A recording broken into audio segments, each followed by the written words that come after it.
ما كان محمد أبا أحد من رجالكم ولكن رسول الله وخاتم النبيين وكان الله بكل شيء عليما. قال رسول الله صلى الله عليه وسلم أنا خاتم النبيين لا نبي بعدي. قال النبي صلى الله عليه وسلم صدق الله العظيم وصدق رسوله النبي الكريم. حضرات محترم، یہ دنیا فانی ہے. ہم آئے روز دیکھتے ہیں ادھر اعلان ہو رہا ہے فلاں چلا گیا، جنازہ اتنے بجے ہو، وہ جا رہا ہے قضاء الہی سے فوت ہو گیا. مطلب یہ ہے کہ اس دنیا کی گارنٹی کوئی نہیں، اور یہ بھری دنیا چھوڑ کے آدمی یہاں سے چلا جائے. اللہ تعالیٰ نے کیا فرمایا؟ فَإِذَا جَاءَ أَجَلُهُمْ لَا يَسْتَأْخِرُونَ سَاعَةً وَلَا يَسْتَقْدِمُونَ. جب وقت آ جاتا ہے ایک منٹ نہ پہلے وہ جا سکتا ہے، نہ ہی اس سے ایک لمحہ بعد میں جا سکتا ہے اپنے مقررہ وقت. اس کا مطلب یہ ہے کہ اس لمحے کی اہمیت بڑی ہے. یہ ٹرننگ پوائنٹ جو ہے، یہ کیا صف ماتم بچھا جاتا ہے. یعنی وہ شہنائیاں جو بج رہی، وہ خوشیاں جو حاصل تھیں، وہ اقتدار، وہ قوت، وہ طاقت، وہ بنگلے، وہ گاڑیاں، وہ بینک بیلنس، وہ دنیا کی ٹھاٹھ باٹھ ایک لمحے میں یار ختم ہو گئی. اور یہ کہتے ہیں کہ وہ اب ہم میں نہیں رہے. یہ ہونا ہے، یہ کہتے ہیں. لیکن موت زندگی کے خاتمے کا نام نہیں، زندگی کے انداز بدل جانے کا نام ہے، زندگی کے کروٹ بدل لینے کا نام ہے. یہ روح کہاں سے چلتی آئی؟ کبھی عالم ارواح میں تھی، کبھی پشت والد میں تھی، کبھی رحم مادر میں تھی، پھر عالم رنگ و بو میں آئی. ہر جگہ اس کی خوراک اور تھی، اس کا لباس اور تھا، اس کا رہن سہن اور تھا، اس کا ماحول ہر جگہ اسے اور ملا، ہر جگہ اسے سواری اور ملی. یہ سواریاں بدلتی ہوئی آگے جا رہی. تو یہ جسم کی سواری یہ استعمال کر رہی ہے. تو موت کیا ہے کہ وہ لمحہ جب یہ اس سواری کو چھوڑ کر آگے بڑھ جاتی ہے، اپنے اگلے جہان میں چلی جاتی ہے. اور وہ جہان جو ہے اس کی کیفیات، اس کا انداز اور ہے، اس جہان کا انداز اور ہے. یہ جہان کیا تھا؟ یہ دارالعمل، یہاں عمل کرنا ہے، عقائد اور نظریات خاص قسم کے اپنانے. اور جیسے ہی بندہ آگے جاتا ہے تو پھر جیسے احادیث میں آتا ہے کہ جب قبر میں رکھ کر آتے ہو تو فرشتے آتے ہیں، اس کو پکڑ کے بٹھاتے ہیں اور اس سے سوال کرتے ہیں. پھر سوال جواب اور حساب کتاب کا سلسلہ شروع ہو جاتا ہے. سب سے پہلا سوال تو یہ کہا جائے گا من ربو کا، تیرا رب کون ہے؟ پہلے بتا دیا تاکہ انسان اس کی تیاری کر لے. یہ بھی رحمت ہے حضور صلی اللہ علیہ وسلم کہ پرچہ آؤٹ کر دیا اپنی امت کے سامنے. وہ جو اہم اہم سوالات تھے وہ سارے بتا دیے. ان سارے سوالوں میں دو سوال بڑے اہم، ایک توحید کا اور ایک رسالت. پہلا سوال من ربو کا، توحید کے بارے میں، اللہ کی الوہیت کے بارے میں پوچھا جائے گا کہ تو جو دنیا سے آیا ہے تو وہاں تو کس کو خدا کہتا تھا، کس کی عبادت کرتا رہا، کس پر ایمان رکھا تو نے؟ اللہ کو مانا یا بتوں کو مانا، یا سورج کی پوجا کرتا رہا، چاند کی پوجا کرتا رہا، ستارہ پرستی کرتا رہا، یا اکابر پرستی میں لگا رہا؟ کیا کرتا رہا؟ من ربو کا جواب دینا پڑے گا. اس کے بعد دوسرا سوال من نبی جو، تیرا نبی کون ہے؟ نبی کے بارے میں تیرے کیا خیالات تھے؟ وہاں اتنا عرصہ جو تو گزار کے آ رہا، تجھے کتنی سہولیات دی گئیں، اچھے اچھے لباس پہنائے گئے، اچھی اچھی خوشبوؤں میں معطر رہا تو، اچھے اچھے کھانے تجھے پیش کیے گئے، سارا کچھ استعمال کر کے آ رہا ہے. ذرا بتا وہاں میرے پیغمبر کے بارے میں تو نے کیا عقائد کیا، رسالت کے بارے میں عقیدہ رسالت کیا تھا تیرا؟ اور عقیدہ رسالت، یہ جو دو بنیادی سوال جو ہیں قبر کے، یہ اس طرح رٹوائے گئے ہیں ہمیں کہ بتایا گیا پہلا کلمہ طیب لا الہ الا اللہ محمد رسول اللہ، کلمہ طیبہ جو دین کی بنیاد ہے، اس کو دین کی بنیادوں میں رکھ دیا. یہ کلمہ طیبہ انہی دو سوالوں پہ مشتمل ہے، اور بار بار رسول اللہ صلی اللہ علیہ وسلم نے فرمایا کلمہ طیبہ کی کثرت۔ رمضان کی احادیث جہاں ہم پڑھتے ہیں تو اس میں رسول اللہ صلی اللہ علیہ وسلم نے فرمایا کہ اس میں کلمہ طیبہ کی کثرت کیا کرو۔ تو کلمہ طیبہ کیا ہے؟ یہ دو سوال۔ دوسرا سوال جو ہے عقیدہ رسالت کے بارے میں، اور عقیدہ رسالت جو ہے اس کو کلمے کے اندر رکھ دیا گیا۔ ایمان، دیکھو عقائد کیا ہے؟ اجزائے ایمان۔ سارے عقائد پر جب تک ایمان نہیں لاؤ گے، ایک بھی عقیدہ اور اس کی ایک جز شارٹ ہو جائے گی تو آپ کا ایمان نہیں ہے۔ عقیدہ رسالت پہ اگر ایمان نہیں ہے تو توحید بھی آپ کی کسی کام نہیں ہے۔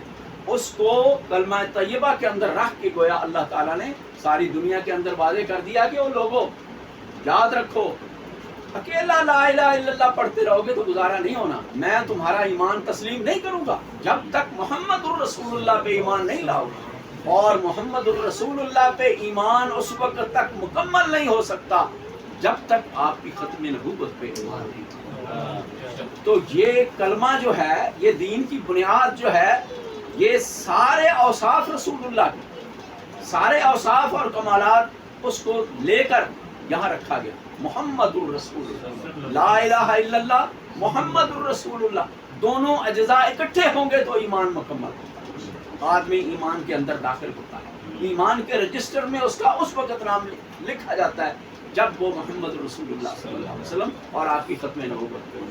اللہ تبارک و تعالیٰ نے ختم نبوت کو بڑی اہمیت دی ہے۔ سارے قرآن کو پڑھ کے دیکھو، بے شمار آیات کے اندر کہیں اشارتاً اللہ تبارک و تعالیٰ نے عقیدہ ختم نبوت کو بیان کیا، اور کبھی کہیں پر وضاحت کے ساتھ، بڑی تفصیل کے ساتھ اس کو واضح کر دیا کہ میرے نبی صلی اللہ علیہ وسلم خاتم النبیین۔ دیکھو یہ جو پہلے رکوع ہے سورہ بقرہ میں اللہ تبارک و تعالیٰ، بلکہ سورہ فاتحہ کے اندر صراط الذین انعمت علیہم، کہ راستہ ان لوگوں کا دکھا جن پر تو نے انعام کیا۔ یہاں اجمالی طور پر بڑے مختصر طریقے سے یہ عقیدہ یہاں بتا دیا۔ انعام کن پہ ہوا؟ جن لوگوں پہ انعام ہوا ہے، انبیاء پر، اولیاء پر۔ تو اس تمام گروہ کے جو سردار ہیں وہ حضور صلی اللہ علیہ وسلم، بڑے یہاں اختصار سے بیان کر دیا۔ سورہ بقرہ میں جیسے ہم انٹر ہوتے ہیں تو وہاں بھی فرمایا گیا والذین یؤمنون بما انزل الیک وما انزل من قبلک، کہ دیکھو متقین وہ ہیں جو میرے پیارے حبیب صلی اللہ علیہ وسلم پر ایمان لائیں، اور وہ پہلے بھی ایمان لا چکے ہیں، جو یعنی یہود و نصارہ کو اس میں مخاطب کیا گیا کہ کہیں یہ نہ سوچ لینا کہ ہم موسیٰ علیہ السلام پہ ایمان رکھتے رہے ہیں اور تورات کو مانتے تھے، ہم عیسیٰ علیہ السلام کو ماننے والے ہیں، انجیل پر ایمان رکھتے ہیں، اللہ کی بھیجی ہوئی کتاب ہے۔ اللہ نے فرمایا ان کا ٹائم گزر گیا، اب وہ منسوخ ہو گئی ہیں۔ اب جو کتاب معتبر ہے وہ قرآن ہے، اب جو نبی اور رسول معتبر ہے وہ حضرت محمد رسول اللہ صلی اللہ علیہ وسلم۔ ان پر ٹھیک ہے اپنے وقت میں تم ایمان لائے تھے، لیکن اب میرے حبیب صلی اللہ علیہ وسلم پہ جب تک ایمان نہیں لاؤ گے بات نہیں بنے گی، ایمان تمہارا قابل قبول نہیں۔ تو یہ عقیدہ ختم نبوت اس کے اندر موجود ہے کہ حضور صلی اللہ علیہ وسلم کو خاتم النبیین بنا کے بھیجا، اور ان تمام چیزوں پر جب تک ایمان نہیں لاؤ گے اللہ نے فرمایا ایمان تمہارا میرے نزدیک قابل قبول نہیں ہے۔ اور جو ایمان ان پر لاتے ہیں ان کے بارے میں آگے اللہ تعالیٰ نے کیا فرمایا؟ اولئک علی ھدی من ربہم، اللہ نے ان کو شاباش دی ہے جو نبی اکرم صلی اللہ علیہ وسلم کی ختم نبوت پہ ایمان رکھتے ہیں۔ اللہ نے فرمایا یہی لوگ تو ہدایت یافتہ ہیں، واولئک ھم المفلحون، اور یہی لوگ کامیاب ہیں۔ یعنی کیسا کیسا خراج تحسین پیش کیا اللہ تبارک و تعالیٰ نے ان لوگوں کو جو اس کے حبیب پر ایمان لاتے ہیں اور اس کی اوصاف پر ایمان، ان کی ختم نبوت پہ ایمان لاتے ہیں۔ اور حتیٰ کہ سورہ احزاب میں پوری وضاحت کے ساتھ پھر کھل کے اس بات کو بیان کر دیا کہ ما کان محمد ابا احد من رجالکم، اس ولیکن رسول اللہ و خاتم النبیین، دو حصے ہیں اس آیت کے، دونوں حصوں میں عقیدہ ختم نبوت کو واضح کر دیا اللہ تبارک تعالیٰ نے۔ پہلے حصے میں فرمایا کہ محمد صلی اللہ علیہ وسلم تمہارے بالغ لوگوں میں سے کسی کے بات نہیں، رجال جو ہے یہ بالغوں کو کہا جاتا ہے، بچوں کو نہیں کہا جاتا، بچوں کو اطفال کہا جاتا ہے۔ ما کان محمد ابا احد من اطفالکم نہیں فرمایا، ابا احد من رجالکم فرمایا کہ تمہارے بالغ لوگوں میں وہ کسی کے باپ نہیں ہے۔ یہ کیوں فرمایا؟ یہ اس لیے فرمایا کہ حضور صلی اللہ علیہ وسلم کے جو بچے تھے، جو بیٹے تھے، وہ بچپن میں انتقال فرما گیا، بچپن میں انتقال فرما گیا، اور اس میں حکمت تھی اللہ تبارک و تعالی، بہت بڑی حکمت، کیونکہ یہاں مفسرین لکھتے ہیں کہ آخری بیٹے جو حضرت ابراہیم تھے، اگر وہ زندہ رہتے، وہ وفات نہ پا جاتے اور وہ موجود رہتے تو لکان نبیا، لو عاش ابراہیم لکان نبیا۔ یہ مفسرین نے لکھا کہ اگر حضرت ابراہیم زندہ رہتے، حضور صلی اللہ علیہ وسلم کے جو بیٹے تھے، تو وہ یقیناً نبی بنتے، اور حالانکہ نبوت کا دروازہ آپ پر بند ہو چکا۔ تو اسی بات کی طرف اشارہ کر دیا اللہ تبارک و تعالیٰ نے کہ آپ کے بیٹوں کو وفات اس لیے دی ہے کہ آپ پر نبوت اور رسالت کا دروازہ بند ہو گیا، آپ کے بعد کوئی نبی اور رسول نہیں آئے گا۔ پھر اس بات کو، اس اجمال کو اور زیادہ اگلے الفاظ میں وضاحت کے ساتھ بیان فرما دیا، فرمایا ولیکن رسول اللہ وخاتم النبیین، وہ تو اللہ کے رسول ہیں اور وہ خاتم النبیین، خاتم النبیین۔ تو خاتم النبیین کی تفسیر جو ہے سارے مفسرین نے یہی کی ہے کہ آخر النبی، کہ آپ آخری نبی ہیں، اور آپ کے بعد کوئی نبی نہیں آئے گا، آپ کے بعد دوسرا کوئی دین نہیں آئے گا، آپ کی کتاب آخری کتاب، آپ کی رسالت آخری رسالت، آپ کی نبوت آخری نبوت، آپ کا دین آخری دین، آپ کی امت آخری امت۔ اور ایک حدیث میں فرمایا میری مسجد آخری مسجد، جس کو کسی نبی نے تعمیر کیا یہ وہ آخری مسجد ہے۔ فرمایا آنا مسجدی انتم آخر الامم و مسجدی آخر المساجد، کما قال النبی صلی اللہ علیہ وسلم، تم آخری امت ہو اور میری مسجد آخری امت، تمہارے بعد کوئی دوسری امت نہیں آئے گی، قیامت تک سارے لوگ جتنے بھی ہیں حضور صلی اللہ علیہ وسلم کی امت ہیں، حضور صلی اللہ علیہ وسلم کی امت ہیں، اور وہ مسجد نبوی آخری مسجد ہے جسے کسی پیغمبر نے تعمیر کی۔ تو یہ مختلف انداز میں، مختلف پیرائے میں آپ نے یہ فرمایا، اور خود حضور صلی اللہ علیہ وسلم نے اور زیادہ واضح الفاظ میں ارشاد فرما دیا۔ حضرت علی رضی اللہ تعالیٰ عنہ سے بھی یہی فرمایا کہ اے علی اما ترضا ان تکون منی بمنزلۃ ہارون من موسیٰ ولکن لا نبی بعد، او کما قال النبی۔ فرمایا کہ علی کیا تو اس بات پہ خوش نہیں ہے کہ تیرا تعلق میرے ساتھ ایسے ہی ہے جیسے ہارون علیہ السلام کا حضرت موسیٰ علیہ السلام کے تعلق، بھائی تھے اور ان کے وہ قریبی تھے، ان کی آپ کی فضیلت اس طرح ہے، لیکن لا نبی بعد، کہ میرے بعد کوئی نبی نہیں آئے گا، انا خاتم النبیین لا نبی بعد، میں خاتم النبیین ہوں، میرے بعد کوئی نبی نہیں۔ اب لا نبی بعدی سے واضح کر دیا لوگوں کے شکوک و شبہات، سارے سوالات، سارے خدشے، یہاں ان کا کلا کم کر دیا کہ کوئی یہ نہ سمجھے کہ آپ کے بعد کوئی امتی نبی ہے۔ مختلف الفاظ لوگ استعمال کر رہے ہیں، آپ کے بعد کوئی ذلی نبی ہے کہ نبی کا سایہ ہے، یہ نبی کا امتی ہو کے نبی ہے، یہ مسلح نبی ہے، یہ فلاں قسم کا نبی ہے، یہ فلاں، کوئی بھی دعویٰ قابل قبول نہیں۔ محدثین نے، علماء نے، فقہاء نے بڑی وضاحت کے ساتھ یہ بات، اس بات کا فتویٰ دیا۔ امام ابو حنیفہ رحمۃ اللہ علیہ نے فرمایا کہ جو شخص اگر کسی نے نبوت کا دعویٰ کیا نعوذ باللہ حضور کے بعد، تو اس سے اتنی بات کہنا بھی جائز نہیں ہے کہ تو اپنی سچائی میں دلیل پیش کر۔ جس نے اس سے دلیل مانگی فرمایا فقط کفر، وہ کافر ہو گیا۔ یعنی اتنا یقینی ہے یہ مسئلہ، اللہ تعالیٰ کی نے قرآن میں نص قطعی سے یہ مسئلہ ثابت کیا، نص قطعی، قرآن کی نص قطعی سے یہ بات ثابت۔ اور امام غزالی رحمۃ اللہ علیہ فرماتے ہیں کہ اس پر پوری امت کا اجماع ہو گیا، اجماع ہے اس بات پر کہ حضور خاتم النبیین ہے، اور جس نے اس کا انکار کیا، کسی اور کو نبی مانا یا اپنی نبوت کا اعلان کیا، وہ کافر ہے، وہ کافر ہے۔ اس نے قرآن کی نص قطعی کا انکار کیا اور اللہ سے لڑائی لی گویا، اور جو اللہ سے جنگ کرتا ہے اللہ اس کو کہاں چھوڑے گا؟ جہنم میں پھینکے گا، عذاب ہے اللہ کا اس کے لیے، اللہ کی ناراضگی ہے اس کے لیے، تو کوئی گنجائش نہیں نکلتی۔ قرآن نے تمام احادیث کی مختلف روایات میں اور علماء کرام کے اقوال میں، اور حتیٰ کہ امام خفاجی رحمۃ اللہ علیہ نے لکھا کہ اگر کوئی شخص، نسیم الریاض میں آپ نے،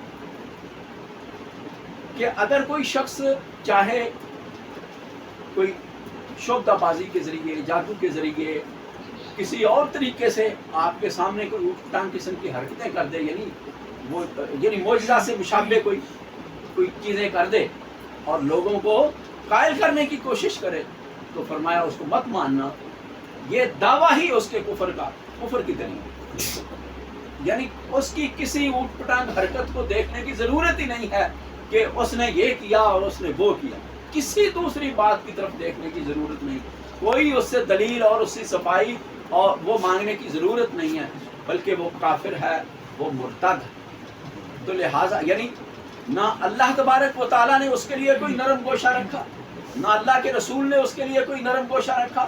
صحابہ کا دیکھ لیجیے، صحابہ کا ایمان کیا تھا۔ مسیلمہ کذاب کے ساتھ جنگ یرموک لڑی، 1200 صحابہ شہید ہو گئے، 1200 صحابہ نے اپنا سر کٹا دیا، لیکن ختم نبوت کے خلاف اٹھنے والی آواز کو برداشت نہیں کیا، تسلیم نہیں کیا اس کو، اور کوئی نرم گوشہ اس کے لیے نہیں رکھا کہ چلو اس کو ملک بدر کر دو، اس کو وہاں رہنے دو، اس کو یہاں رہنے دو، اس کے یہ حقوق ہیں، اس کے وہ حقوق ہیں۔ آج ہمارے ملک کے صحافی یہ آوازیں اٹھا رہے ہیں۔ وہ اعزاز سید ایک دن وہ یہ بکواس سید کہلاتا ہے اور یہ بکواس کر رہا ہے، وہ کہہ رہا ہے یہ ہمارے جو بھائی ہیں، لاکھ لعنت ہے یار، یہ کون سی بات ہے؟ تو یہ اس طرح کی باتیں کرنا ایمان کے منافی، ایمان ختم ہو جاتا۔ صحابہ نے نہیں چھوٹ دی اس کو، بہت بڑا لشکر تھا اس کا۔ صحابہ کہتے ہیں اتنی بڑی جنگ جو ہے ہم نے کبھی نہیں دیکھی ہے، کہ 1200 صحابہ اس میں شہید ہو گئے، جس میں 70 حفاظ اور قاری صحابہ تھے جو شہید ہو گئے۔ تو اس کے بعد حضرت عمر نے حضرت صدیق اکبر رضی اللہ تعالیٰ عنہ کو بار بار جو ہے یہ ریکویسٹ کی کہ قرآن اگر اسی طرح قاری شہید ہوتے رہے تو خطرہ ہے کہ قرآن ہمارے ہاتھ سے چلا نہ جائے، تو لہٰذا اس کو تحریری شکل کے اندر منضبط کر دیجیے۔ تو یہ سارے واقعات عقیدہ ختم نبوت کی آبیاری کے لیے تھا۔ صحابہ کرام نے اپنے عمل کے ساتھ ہمیں یہ میسج دیا کہ اے ہمارے بعد میں آنے والے امت محمد کے لوگوں، یہ جو عقیدہ ہے یہ دین کی ریڑھ کی ہڈی ہے، ایمان کی ریڑھ کی ہڈی ہے، آخرت کی کامیابی کا سارا دار و مدار اسی کے اوپر ہے۔ یہ پوچھا جائے گا جب کہ من نبیوں کا، تو اس میں سب سے بڑا سوال یہی ہے کہ ختم نبوت کے بارے میں تو کیا کہا ہے، حضور صلی اللہ علیہ وسلم کے بارے میں تیرا کیا ہے، تو کیا کیا کہا جاتا ہے۔ تو سچی بات وہاں دیکھو، یہاں تھانے والے پکڑ کے لے جاتے ہیں، کتنے پریشان ہوتے ہیں لوگ، کہتے ہیں وہاں لوگ پہنچ جاتے ہیں، وہ جی یہ اے سی صاحب کا کوئی جاننے والا ہے، یہ ایم این اے کا جاننے والا ہے، ایم پی اے کا جاننے والا ہے، یہ جی فلاں جج صاحب کا آدمی ہے، چھوڑ دیجیے اس کو، ہی اس سے رعایت کر دیجیے۔ لیکن وہاں کیا ہوگا؟ اکیلی قبر، منو مٹی کے اندر بندہ بند ہوگا، اور رشتہ دار بھی چھوڑ کے واپس آ جائیں گے، اکیلے بندے سے پوچھا جائے۔ وہاں ہر طرح کے عذاب کے فرشتے موجود ہوں گے، سب کچھ موجود ہوگا، اور اگر اس کا ایمان سلامت تھا، عقیدہ سلامت تھا، تو کھڑکی جنت والی کھل جائے گی، اور اگر عقیدہ خراب تھا تو جہنم کی جو دروازے ہیں وہ کھل جائیں گے، اور جہنم کی آگ اس کو یہاں بھی جلاتی رہے گی، عالم برزخ میں بھی، اور قیامت کے اندر بھی اس کے لیے عذاب ہوگا۔ اس لیے یہ توجہ دلائی گئی ہے اس طرف کہ عقیدہ ختم نبوت، اس کا تحفظ یہ ایمان کی علامت ہے کہ محمد سے وفا تو نے تو ہم تیرے ہیں، یہ جہاں چیز ہے کیا لوح و قلم تھے۔